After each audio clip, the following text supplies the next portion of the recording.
Hello বন্ধুরা, beauties makeover থেকে beauty আবারও আছে। সকলকে অনেক স্বাগত নতুন একটা ডেলি ব্লগে। আশা করি প্রত্যেকেই ভীষণ ভালো আছো। আমিও তোমাদের ভালোবাসা আশীর্বাদে পরিবার সহ ভীষণ ভালো আছি।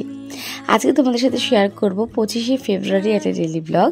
তো ব্লগটা শুরু করার পূর্বেই তোমাদেরকে দর্শন করালাম আর প্রাণের প্রিয় গোপালদাকে। তো আশা করি গোপালদা সবার সকল ইচ্ছে পূরণ করবে। প্রথমেই ক্ষমা প্রার্থী, গলার অবস্থা ভীষণ খারাপ। ঠান্ডা গরম ওয়েদারে গরমটা পড়েছে, ঘাম বসে বসে গলার এই অবস্থা, প্রচণ্ড কাশি, গলা ব্যথা। একটু মানিয়ে গুছিয়ে নিও আজকে এই ব্লগটা। যাই হোক, 25শে ফেব্রুয়ারি হলো আমাদের প্রত্যেকের কাছে খুব স্পেশাল একটা দিন, কারণ ওই দিনকে আমার শ্বশুরমশাই আমার শাশুড়ি মার বিবাহবার্ষিকীর দিন। ঘুম থেকে উঠেই বিছানাপত্র ঝেড়ে বাসি ঘর ঝাড় দিয়ে ফার্নিচার মুছে নিয়েছি। এরপর বাকি কাজগুলো সারবো। যেটা বলার কথা, মাঝখানে বেশ কয়েকদিন আমি কোনো ডেলি ব্লগ দিতে পারিনি, খুব ব্যস্ততার মধ্যে দিয়ে দিনগুলো কাটছে। ছেলে নতুন স্কুলে অ্যাডমিশন নিয়েছে, ওকে নিয়ে যাতায়াত করা, সব কিছুতে রুটিন চেঞ্জ হয়েছে। তার একটা কারণে আমি ভয়েস ওভার দিতে পারছি না, এটা তো অবশ্যই। সাথে মাঝখানে একটু ঘুরতে গিয়েছিলাম, তো সেই ব্লগগুলো আসবে খুব তাড়াতাড়ি। যাই হোক, আমি ফ্রেশ হয়ে নিয়েছি। এবার হওয়ার পরে একটু মুখে যেরকম স্কিন কেয়ার হয়, মর্নিং স্কিন কেয়ার করে নিলাম। তারপরে একদম 3তলা ঘরে গিয়ে জামা কাপড় ওয়াশিং মেশিনে দিয়ে নিলাম, আর তারপরে নিচে গিয়ে আমার ছেলেকে খাওয়াতে বসবো। সেদিন সকালবেলা আমার ছেলেকে দিয়েছিলাম মুড়ি আর হরলিক্স। আসলে আমার ছেলেকে সব বাড়ির খাবারই আমি বেশি খাওয়ানো পছন্দ করি, আর সব রকম খাবারই ঘুরিয়ে ফিরিয়ে খাওয়াই, কারণ ওকে সব রকম খাওয়ানোর অভ্যস্ত আমি করতে চাই, এটাই অ্যাকচুয়াল কারণ। আর সেদিনকে সকালে আমি আমার কর্তামশাই খেয়েছি পেটাই পরোটা আলুর তরকারি। তো বলো কেমন বই ইচ্ছে যে পেটাই পরোটাটা খাচ্ছ, তো বলো কিছু ভালো কি না। যেমন আমার কর্তামশাই আমার পিছনে লাগে, তেমন আমিও তার পিছনে লাগি, এটাই আমাদের চলতে থাকে সারাদিন। বিবাহবার্ষিক উপলক্ষে বাড়িতে খুব সুন্দর রান্নাবান্না করেছিল। সেদিনকে করেছিলাম মাটনের একটা রেসিপি, যেটা স্পেশাল দেখাবো তোমাদেরকে। সাথে ছিল লোটে মাছের ফ্রাই, ছিল বাসন্তী পোলাও, আর যার সমস্ত কিছু আয়োজন আমি করে ফেলেছি। সাথে আমার শাশুড়ি মা আমাকে হেল্প করেছে। তো চলো দেখাই আগে রেসিপিটা। তোমাদের সাথে শেয়ার করব আমার নিজস্ব একটা স্পেশাল রেসিপি মাটনের, যেটা হলো নবাবি মাটন। কিছুই না, 1 কিলো মাটন নিয়েছিলাম, সেটা ধুয়ে ভালো করে পরিষ্কার করে নিয়ে তার মধ্যে পরিমাণ মতো টক দই, গ্রেট করে রাখা পেঁপে, দিয়েছিলাম পরিমাণ মতো লবণ আর হলুদ গুঁড়ো, আর বেশ কিছুটা সর্ষের তেল।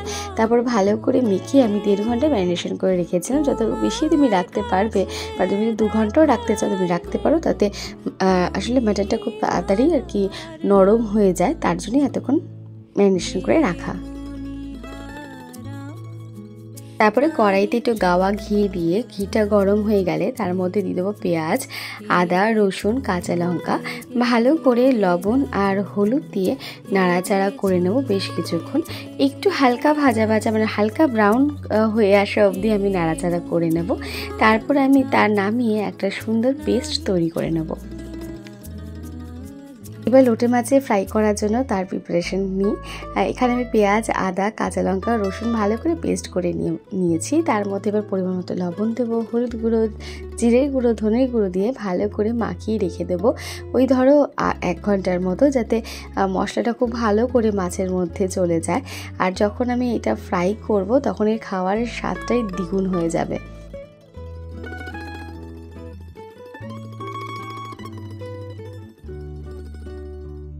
এবার মাটন রান্না করার পালা। কিছুই না, কড়াইতে সর্ষের তেল গরম হয়ে গেলে তাতে একটুখানি শুকনো লঙ্কা আর তেজপাতা ফোড়ন দিলাম, আর সাথে দিলাম আমি গোটা গরম মশলা। ভালো করে গন্ধটা ফ্লেভারটা আসা অবধি অপেক্ষা করে তারপরে আমি দিয়ে দেবো কুচনো পেঁয়াজ। তার মধ্যে আমি একটুখানি পরিমাণ মতো লবণ আর হলুদ গুঁড়ো দিয়ে বেশ কিছুক্ষণ নাড়াচাড়া করে নেব।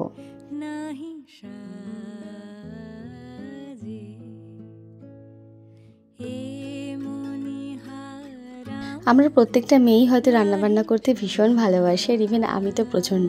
আর নতুন নতুনভাবে রান্না করে বাড়ির লোককে খাওয়াবো, সেটা আমার কাছে তো অন্যরকম ভালো লাগার জায়গা। আর সত্যি কথা বলতে তার সহযোগিতা করে আমার শাশুড়ি মা আর আমার শ্বশুরমশাই। আমি বাবাকে যা যা বলি বাবা তা এনে দেয়। আর সত্যি কথা বলতে আমি যাই রান্না করে সোনামুখ করে সবাই খেয়ে নেয় এবং সবাই প্রশংসা করে, আমার ছেলে থেকে শুরু করে বাড়ির আমার কর্তা, আমার শ্বশুরমশাই, আমার শাশুড়ি মা প্রত্যেকেই। যাই হোক, পেঁয়াজটা একটু ভাজা ভাজা হয়ে গিয়েছিল। তারপরে আমি এখানে ম্যারিনেশন করা মাটনগুলো দিয়ে নিলাম। তারপর কিছুক্ষণ ঢাকা চাপা দিয়ে রান্না করব।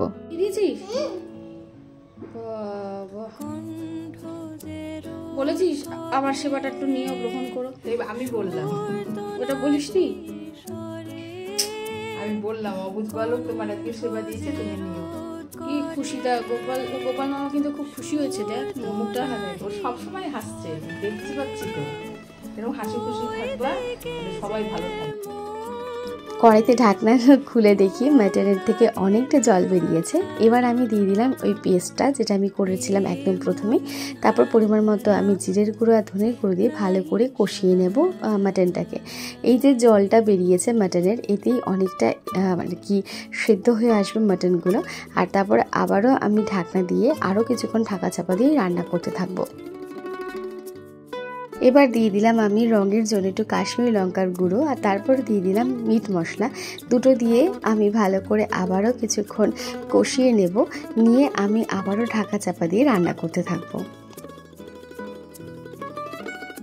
দেখো অনেকটা জল টেনে এসেছে মাটনের। এবার আমি দিয়ে দিলাম গরম মশলার গুঁড়ো, তারপর দিয়ে দেবো ভেজে রাখা আলু, যেটা দেখাতে তোমাদেরকে ভুলে গিয়েছিলাম। এবার ভালো করে কিছুক্ষণ আরও কষিয়ে নেব আমি, আলুটা যাতে একটু সেদ্ধ হয়ে ওঠে। যদিও ভাজার সময় বেশ অনেকটাই নরম হয়ে গিয়েছিল আলু, তারপরেও আর কি।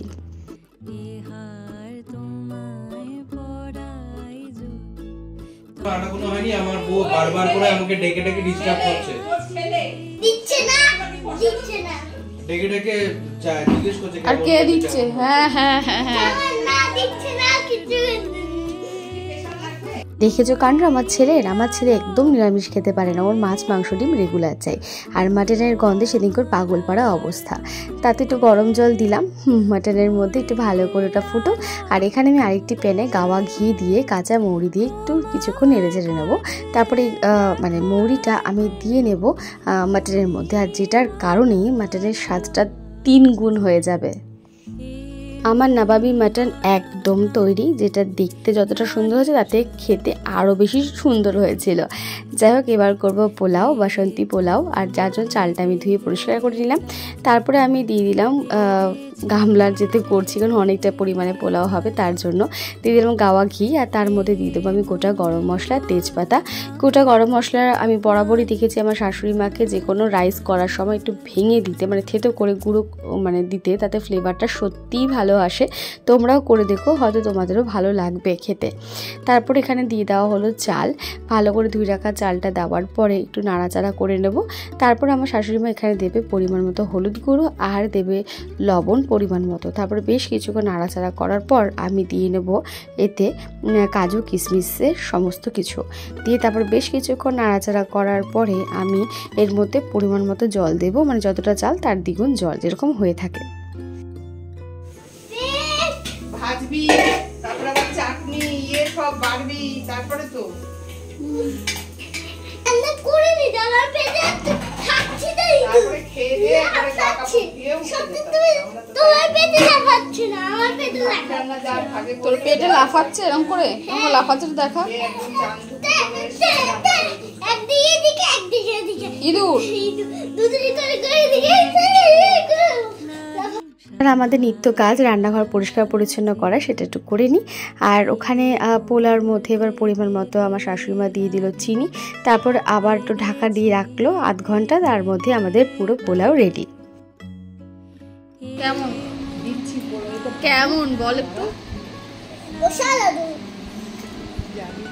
এই তো এবার একটু বেগুনি ভেজে নেব, কারণ বাবা একদম লোটে মাছের কোনো কিছু খেতে চায় না, বাবার ভালো লাগে না, তো তার জন্য বাবার জন্য একটু বেগুনি ভেজে নিচ্ছি।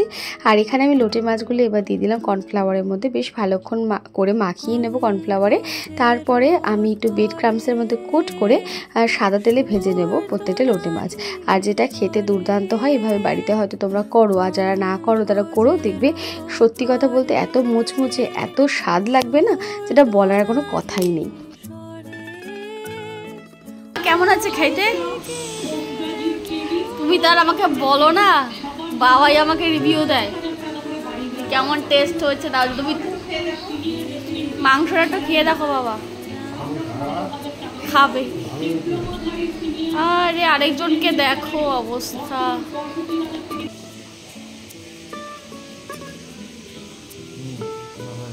কালারটা ঠিক আছে? ঝাল হয়েছে?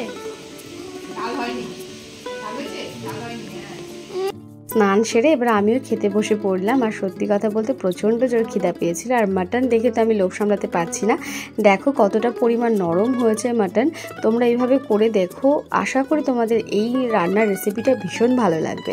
যাই হোক, দুপুরবেলা খাওয়া দাওয়া করে বেশ কিছুক্ষণ শুয়ে টুয়ে এবার বেরিয়ে পড়ছি কর্তাগিন্নি। আসলে যাবো একটু বাইরে, দরকারি। কী কারণে যাব তোমরা হয়তো পরে দেখলে বুঝতে পারবে।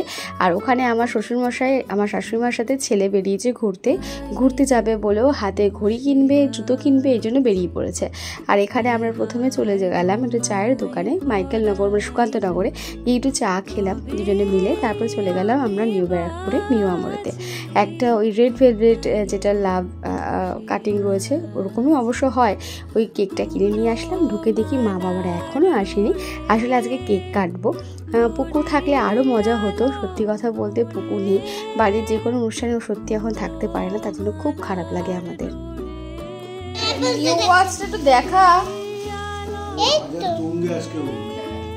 কিভাবে টেপে রে ভাই। ওরে বাস, হেভি ব্যাপার ননো। আর কি কিনলি? আর কি পারো না। আর কি কিনেছিস দেখা। ও বাবা, নিউ শু। ও হেভি ব্যাপার তো। এবার মা আর বাবার কেক কাটার পালা। প্রতি বছরই চেষ্টা করি এই দিনটা একটু সেলিব্রেশন করার, আজকেও তার ব্যতিক্রম হলো না। এইটুকুই বলো, হাততালি তো দাও। হ্যাপি ম্যারেজ অ্যানিভার্সারি মা বাবা। আরে কাটো কাটো, ভালো করে কাট।